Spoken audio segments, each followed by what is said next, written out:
요즘 같은 이런 이제 그 웰빙 트렌드에서는 웰빙 트렌드 좀 오래된 얘기고요. 이건 건강하게 잘 살자는 이른바 웰빙 문화의 확산 속에 굉장히 지금 웰빙? 좋게 포장을 신림동이라 자꾸 좋게 포장하시려고 그러는 것 같은데 아니, 웰빙 맞죠? 웰빙 아파트다 여기는. 야, 너도 살 수 있어. 세 번째 물건은 네. 이번에 금천구로 한번 가볼까요? 금천구로. 예. 동해 번쩍 서해 번쩍 하네요. 오늘 소개시켜드리는 물건이 이 서울 중심은 사실 아니죠. 아니고요. 예, 약간 전부 좀 외곽이긴 해요. 근데 금천구 같은 경우에도 굉장히 좋은 물건이라고 판단이 돼서 네. 여러분들한테 한번 말씀드려 보겠습니다. 먼저 사건부터 말씀해 주실까요? 사건 번호가 남부 11개고요. 서울 남부지법. 네, 제가 아직 남부지법을 못 가봤네요.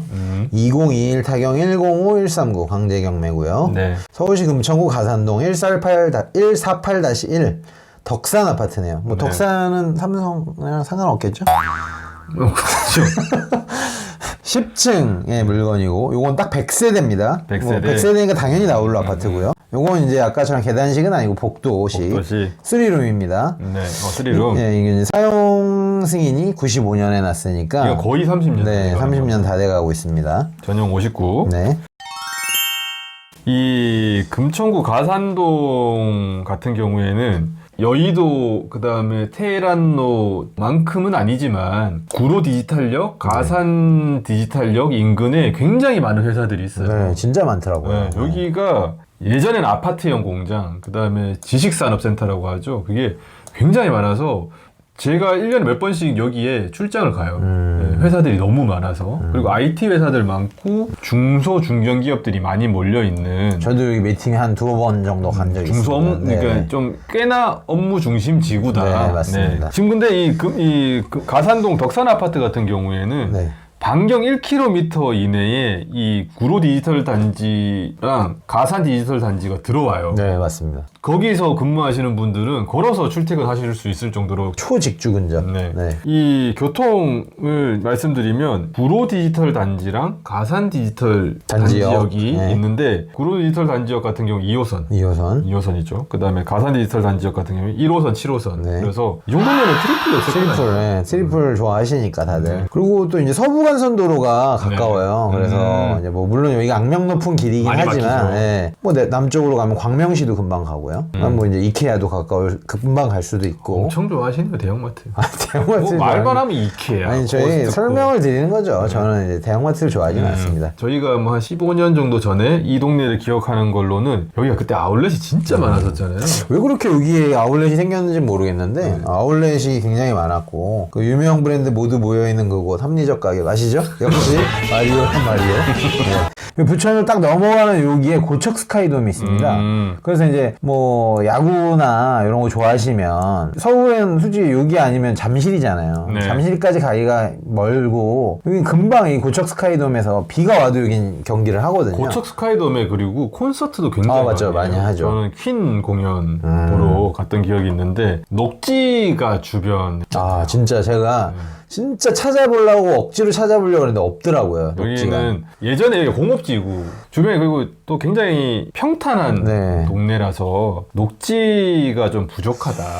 근데 이제 이렇게 녹지가 없는 곳에서 살면 어떤 기분일지 저는 잘 모르겠는데 되게 여름에 너무 덥고 뭐 그럴 것 같아요. 근데 뭐 3억대 아파트 20평에 살면은 그 세이브한 돈으로 에어컨 에어컨 놔야 되나요? 이 일동 가리봉동, 대림동 일대에 이 화교분들이시라든지 아니면 중국 동포분들 많이 사시잖아요. 그래서 저 와이프랑 여기 중국 음식 먹으러 예전에 뭐 한두 번 정도 갔던 기억이 있는데 양꼬치라든지 허거 뭐 이런 것들 좀 유명한 것 같더라고요. 항상 이렇게 얘기를 하시면 와이프랑 어딜 간 얘기를 하시는데 와이프분이랑 사이가 좋으세요?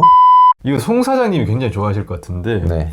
이 구로 디지털 단지라든지 이 가산 디지털 단지에 회사들이 굉장히 많잖아요. 네. 근데 이거 대부분 이제 중소 중견 기업이다 보니까 네. 점심을 다 밖에 나가서 사 먹거든요. 네. 그 빌딩 지하에 그렇게 맛있는 한식집들이 많아요. 한식 뷔페들이.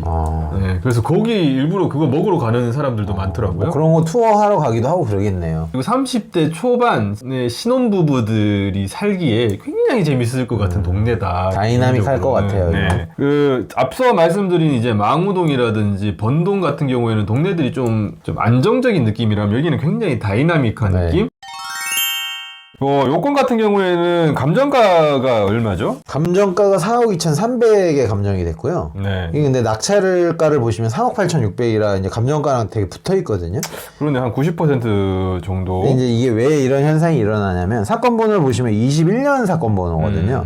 근데 이제 감정이 21년에 돼서 어쨌든 과거 기준 감정이 됐는데 이게 아마 이 꼭대기에 올라가기 전에 그렇죠. 감정이. 전이죠. 올라가기 네. 전. 그리고 이제 지금 낙찰이 올 지금 4월에 됐잖아요. 그러니까 중간에 좀 뭐 채무자분께서 뭐 회생을 신청하셨다든지 네. 개인 회생 신청하셨다든지 뭐 이런 것들 때문에 입찰이 조금 딜레이된 그런 느낌이 있네요. 그리고 확실히 뭐 좀 전에 뭐 다이나믹하게 뭐 살 수 있을 것 같다고 하셨지만 이 입찰 자체도 다이나믹하게 13분이나 하셨어요. 가장 인기 많을 것 같긴 해요. 그리고 이게 우리가 지금 오늘 4개 준비한 건이 다 3명만 입찰을 했는데 네. 이거는 그거의 4배수가 넘는 그래서 이 3억 8,600 인서울 거기다 여기는 업무지구랑도 굉장히 가까운 네. 아파트인데 진짜 그게 장점이죠.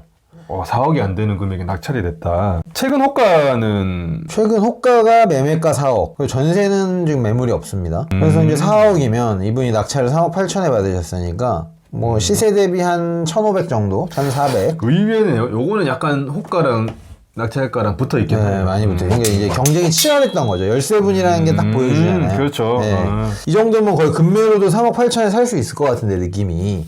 최근 실거래가는 21년 7월? 네, 이게 이제 나홀로 아파트다 보니까 또 세대수도 100세대밖에 안 돼요. 네. 그러니까 이제 매매가 빈번하진 않은데 21년 7월에 4억 5,300. 뭐 전세는 23년 2월에 3억에 거래된 내역이 있습니다. 근데 이건 같은 경우에는 그래도 갭이 한 8천만 원 정도. 그렇죠. 네. 아니 8천만 원 갭이 그렇게 큰 건 아닌 것 같은데 요즘 느낌에 앞에 두 건을 얘기하니까 이 약간 좀 벌어진 그런 느낌입니다. 마지막으로 네. 이 서울 관악구 드디어 관악구가 나오네요. 장인어른이 장인어른과 연관된 신림동. 서울 관악구 신림동에 있는 이름 특이해요. 국제산장 아파트. 진짜 이런 이름은 저는 처음 봤어요. 국제건설에서 지은 것 같은. 국제건설이 지금 있나요? 뭐 국제상사는 우리가 좀 아는데 매칭이 안 되잖아요. 그렇죠. 국제랑 산장이. 네네. 그래서 아마 국제건설에서 지은 산 속의 산장 같은 아파트라고 해서 국제산장 아파트라고 지은 게 아닌가. 네. 먼저 사건 소개부터. 네, 요거는 이제 중앙 2개고 중앙 2개 2022 타경 105 871 이것도 네. 지금 오늘 다 강제 경매예요. 임의 경매도 물론 있긴 한데 강제 경매가 별로 없는데 강제 경매고 서울시 관악구 신림동 1693 국제산장 107동 6층의 물건입니다. 8동이나 돼요. 동수가. 그러니까 앞에 소개시켜드린 건 다 세 건 다 나홀로 아파트였는데. 총 세대수는 630세대고 네. 요거 같은 경우는 특이하게 투룸이네요. 네, 이건 투룸이라 그래서 방은 좀 넓게 빠졌을 것 같아요. 옛날 구조긴 해요. 어떻게 이런 산에다가 이렇게 아파트를 지어놨는지 모르겠는데 감정가를 보시면 감정가가 생각보다 세게 감정이 됐어요. 오, 2,500. 네, 물론 22년 감정이어서 그런 것 같기도 한데 진짜 보면은 좀 특이해요. 네. 산 줄기 밑에다가 하고 주변에 좀 약간 덩그러니 한 느낌이긴 해요. 여기야말로 정말 뭐 숲을 제대로 즐길 수 있을 것 같은 그러니까 제대로 진지하게 숲세권이다. 아, 진짜 이건 숲입니다. 그냥 산장이죠 진짜. 여기 이제 먼저 교통 얘기부터 해보면은 네. 교통은 조금 불편해 보여요. 이런 언덕에 있기 때문에 대중교통을 타는데도 힘들고 이제 버스를 타는데도 힘들고 이 버스를 타고 지하철로 가야 되는데 최근에 생긴 이 신림선에 있는 서울대 벤처타운역으로 가기에도 지금 그냥 지도상으로 보기도 한참 걸릴 것 같아요. 앞에 세 건들도 사실 걸어서 가기에 조금 거리가 있긴 하지만 그래도 못 갈 정도는 아니었거든요. 그렇죠. 여기가 오바위예요. 골짜기잖아요. 네. 여기로 내려가면서 이 경사도가 있기 때문에 내려갈 땐 무릎이 안 좋고 올라올 땐 힘들고 지금 그런 구조거든요. 그냥 맛집이 있으면. 맛집 있으면 또 한번 해볼만 하죠. 네. 주변에 네. 편의시설이 좀 부족한 느낌이에요. 그럴 수밖에 없는 게 산장이잖아요. 뭐 산장 주변에 뭐가 있겠어요. 제가 그 관악맘 카페에 한번 들어가서 네. 주변에 뭐가 좀 재밌는 게 있나 찾아보니까 네. 없다. 없다고. 뭐 녹지는 그냥 산에 파묻혀 산다고 생각하시면 사면이 될것 같아요. 산이죠. 네, 사면이 산인데 네. 그래서 뭐 정말 녹지 눈도 즐겁고 뭐 공기도 좋을 것 같습니다. 여기는 뭐 아까 전에 에어컨 얘기하셨는데 여기야말로 에어컨이 필요 없는 그죠. 동네지 없죠. 않나. 네, 그럴 것 같습니다. 뭐 그런 생각이 듭니다. 요즘 같은 이런 이제 그 웰빙 트렌드에서는 웰빙 트렌드 좀 오래된 얘기고요. 이건 건강하게 잘 살자는 이른바 웰빙 문화의 확산 속에 굉장히 지금 웰빙? 좋게 포장을 신림동이라 자꾸 좋게 포장하시려고 그러는 것 같은데 아니, 그래서 웰빙 맞죠? 웰빙 아파트다 여기는. 네, 에코 프렌들리. 에코 프렌들리 그렇습니다. 네. 최근 여기 감정가가 어떻게 되죠? 감정가가 네. 5억 2,500. 5억 2,500. 네, 감정가가 5억 2,500. 낙찰가는 3억 9,100. 지금 오늘 소개시켜준 4건 중에는 가장 높게 그리고 왜 그럴까요? 뭐 어떤 이유가 있을까요? 잘 모르겠어요. 이거 아닐까요? 세대가 그래도 630세대니까. 그렇죠. 네. 그다음에 아마 어느 정도 호가가 형성돼 있는데 호가를 좀 참고하신 게 아닌가. 지금 호가가 어떻게 돼 있죠? 지금 호가는 5억 5천입니다. 5억 5천. 네.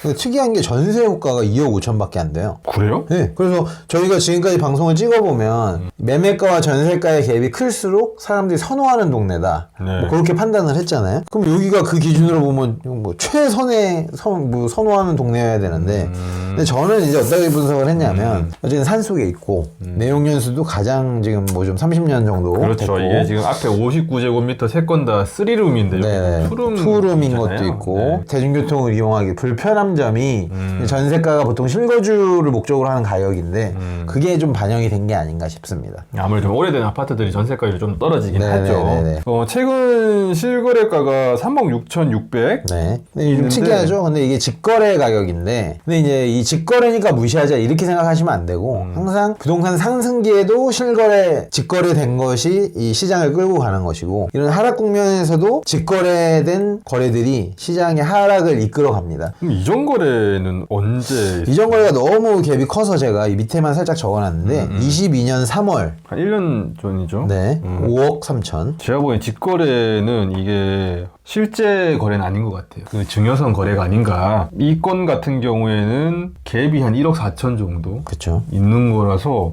상당히 좀 가격이 공격적이었던 게 아닌가 이런 판단이 조금 있습니다. 이제 그때 우리가 금광래미안 말씀드릴 때 좀 은퇴하신 5, 60대 이제 부부들이 가서 살기 좋을 것 같다 했는데 요것도 딱 그냥 그런 실거주 목적으로 구입을 하신 게 아닌가 저는 그렇게 판단을 합니다. 3억 9,100만 원에 서울에 있는 20평대 아파트를 사는 것 자체는 굉장히 저렴하죠. 저렴한데 지금 오늘 우리가 4개를 말씀드렸는데 네. 이 중에 내가 3억 그러니까 4억 언더의 예산으로 이 4개 중에 하나를 산다 그러면 어디를 선택하시겠어요? 저는 네. 번동에 있는 삼성 아파트를 선택하겠습니다. 거기가 뭐 이렇게 자녀를 키우기가 좋은 환경인가요? 가족이랑 좀 친해지기 위해서 네. 뭐 우이천이라든지 아니면 주말에 우이 계곡 이런 데 가기에 굉장히 좋을 것 같고요. 네. 처갓집이 가까워요.